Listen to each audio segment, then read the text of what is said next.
Alright, hi there. Today, guys, we are going to be scaling buildings, we are going to be invading mansions, we're going to be dropping on people's heads, and we're going to be killing really, really rich women. Yeah. Not sure if I'm too proud about that, but they are sleeping with extremely horrible people, so, like here in Burroughs, you know, Lord Regent kind of killed the Empress, not exactly a nice guy, and so Lady Boyle has to die, sadly.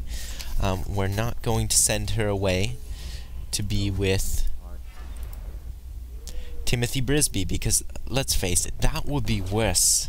Absolutely worse than death. So, sadly, Lady Boyle, we're going to have to kill you. Now, right now, we're in the State District. The only district, maybe the only district, you can actually see the clock tower from. Clearly. I mean, you can see it from basically every district. But the only district you can actually read what it's saying on the clock. Maybe because the rich people are the only ones who need to know what time it is. I have no idea, but that's where we're at. Other interesting things about this state district is the people here, they receive tax breaks for maintaining these wonderful mansions that they're in. So, you know, you get to live in a wonderful house, you get tax breaks for maintaining it. Makes sense. Lots of restaurants, fine dining, canals, rich people love restaurants, I guess, and canals. They love canals because, you know, Venice does not smell at all, especially in the summertime. It does not smell bad. It's not like the sewer system goes right into those canals. Yeah. Maybe they have a better sewer system, but you can actually go in through the sewer. It probably stinks a little. Let's just say that. So, people who've lived in this estate district, the Morays. So we've got Granny Rags, who used to live here. Of course, we know she was a very, very rich Granny Rags at one point in her time. So the Morays used to live here, and a unnamed High Overseer, who the Boyles actually bought the mansion from, and then Lydia Boyle decided, you know what, we bought this mansion from this High Overseer, I'm going to go personally and desecrate absolutely every room in it.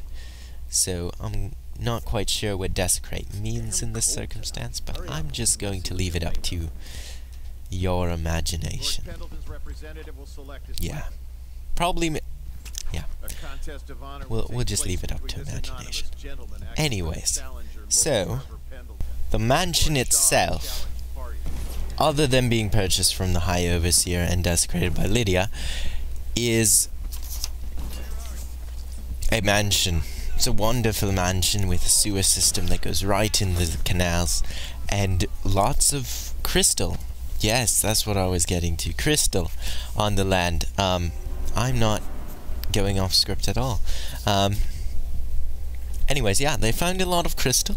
Pendletons. Hate them for that, because the Pendletons, again, which we learned in the Golden Cat episode, have no... their minds are empty. They really aren't. They're very poor. They're just trying to pretend to be rich. The Boyles, they're very rich. Absolutely, incredibly rich. And the Pendletons absolutely hate them for that. Now, of course, the Pendletons have decided to kill Shaw instead. And, you know, you murder him in the face because Trevor wants you to. Which brings up some interesting things about the characters. So, let's start talking about those. So you have a love story at a very young age. You have Trevor Pendleton and Waverly Boyle. Now, Waverly, you know, Trevor, Waverly, young age, Trevor's like, oh, that's some hot stuff over there. I gotta get me some of that. So, when he was a teenager, 13, you know, or so, he had feelings for Waverly Boyle, which he notes in his memoirs. Apparently she brought light and warmth to his cold marble hallways. Whatever that means. And then, of course, the friendship dissolved into nothing, and he hated her, later writing that it was only later that I realized she was a traitorous little weasel. Pendleton also states that he's actually slept with 2 of the Boyle sisters, and only missed the 3rd one due to inclement weather. So, whether that's a real claim or not, you don't really know. Probably not, though. If you defeat the Lord Regent and then speak to Pendleton, he expresses his desire to wed one of the remaining Boyle sisters. So perhaps him and Waverly can get back together, you know, unless she was the one that you killed. Maybe he has no idea who Waverly is since they all look alike, but, you know, food for thought. Anyways, now on to the Lady of the Night, Lady Boyle. Now, Lady Boyle can be one of 3 different Boyle people, so we have to talk about each of them separately. But, yeah, so let's start with Waverly, since we've already kind of been talking about her, and then move on to the other ones. So, we know that we're at a masked ball. We don't really know which Boyle's which, or which one we need to kill, and the game decides randomly whether you'll kill Waverly, Esma, or Lydia. So, Waverly is a wonderful, wonderful woman. Actually, Waverly's kind of a pain in the ass. As you probably know, if you've actually had to have Waverly as the person you're murdering, if you ask her to go anywhere, she's like, no, I have no idea who you are, I'm not going with you. And the reason is she's the most paranoid of the Boyle sisters. Why is that? Well, she is the widow of Lord Boyle, and she is the one who owns this mansion. So, perhaps because she lost her husband, she's become much, much more paranoid. The heart tells us that she suffers from reckless frivolity, followed by long bouts of melancholy. So, she's sort of a manic depressive. Now, of course, if you tell her her life's in danger, she's like, oh, well, I thought that already, so of course I believe you. Let me go somewhere alone with you so you can save my life. Which, you know, doesn't make any sense, but at least she's not quite as much of a pain in the butt as before. Now, that's basically all on Waverly, other than what I've already talked about. She's quoted saying, "It's all wonderful, the new Sokolov devices, those fierce walls of light keeping the riffraff at bay, and now we've got electrical lightning in the evening, making our garden dinners much more pleasant. And all it cost is a bit of whale oil, simply plucked from the ocean. It's a marvelous age to be alive." So, she's probably not a very fun woman to be around. I'm not quite sure why Pendleton would be interested in her. Of course, he did call her a traitorous little weasel at some point, so perhaps he's not interested anymore. But yeah, she's paranoid, manic depressive, spends all your money, then becomes depressed about spending all your money, or her money. Maybe if it was your money, she wouldn't be depressed at all. She just does not seem to be quite a very good person to be around. She does own a massive mansion, though.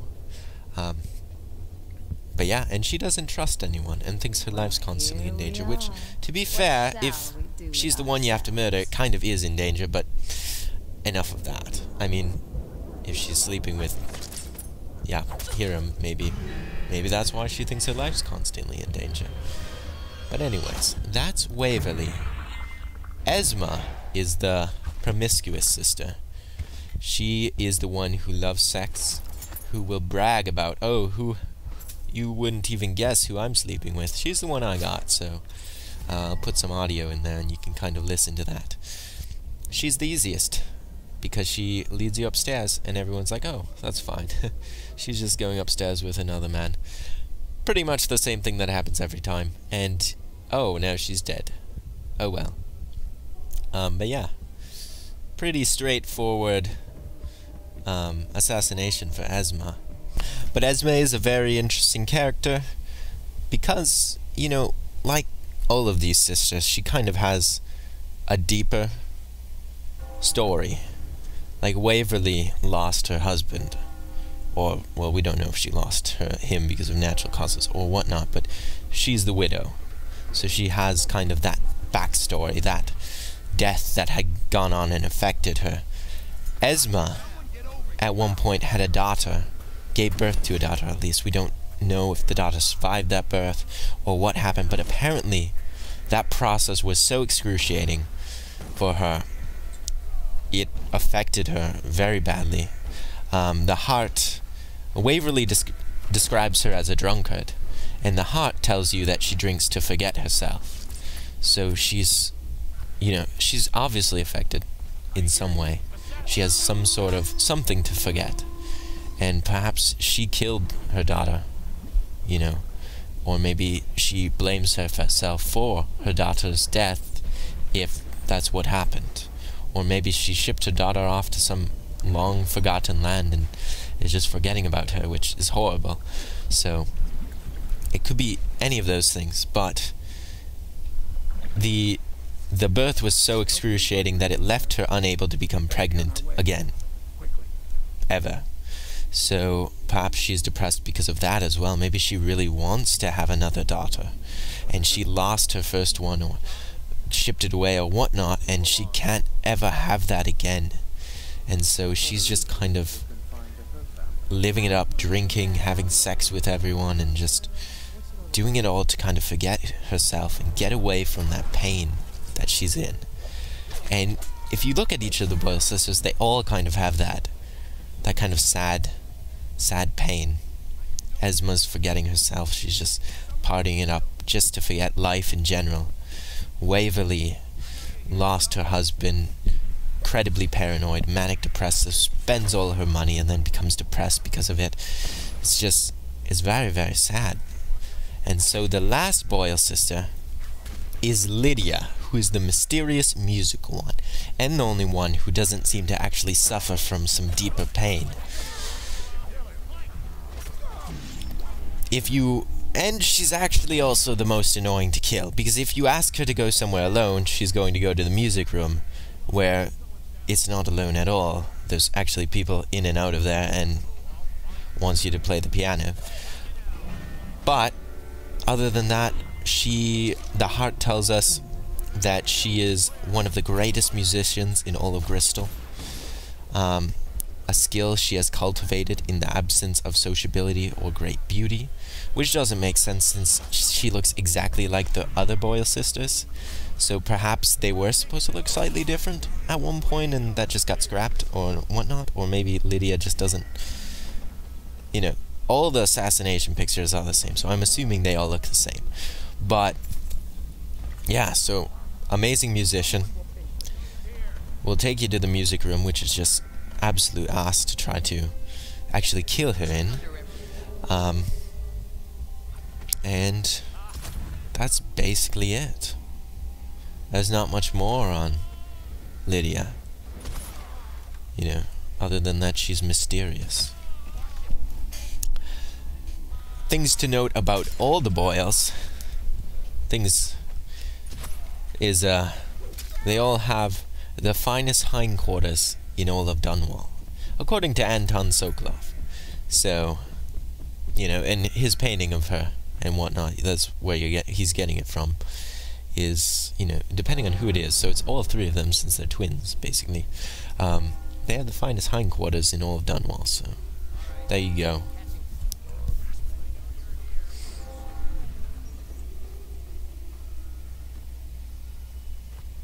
Other side note, the developer later admitted that they had been wrong-headed about the idea to give Lady Boyle to the Stalker, because, she's probably got the poor sap wrapped around her finger, and so, she's probably not actually going to stay out in the middle of nowhere for forever and a day, because, come on, she's probably, that poor guy, he's probably a lovesick fool who has no idea that he's being manipulated by now, so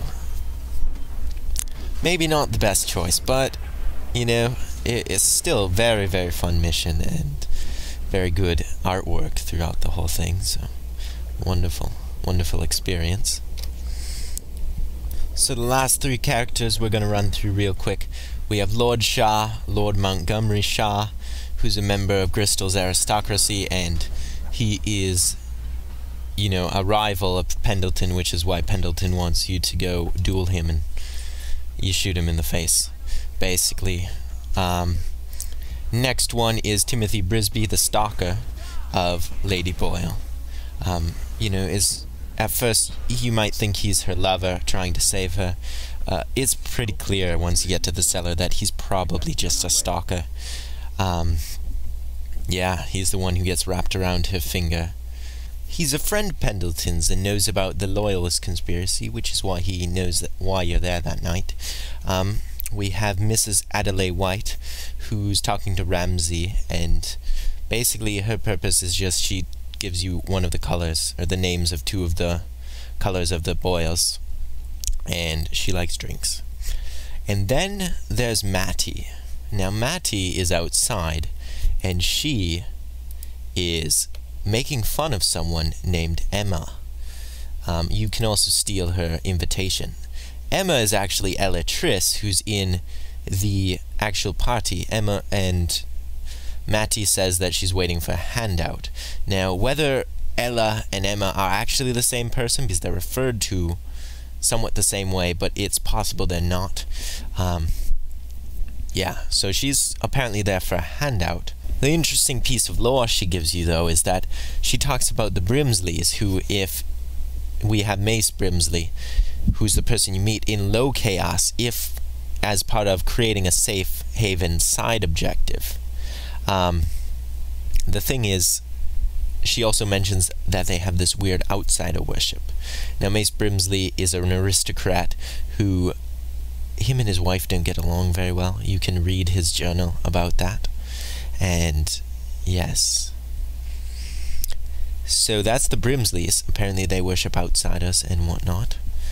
But yeah, we are running out of time for that, so we might end up putting that in another episode about the Brimsleys. But yes, anyways, thank you guys so much for watching, and I will see you again next time.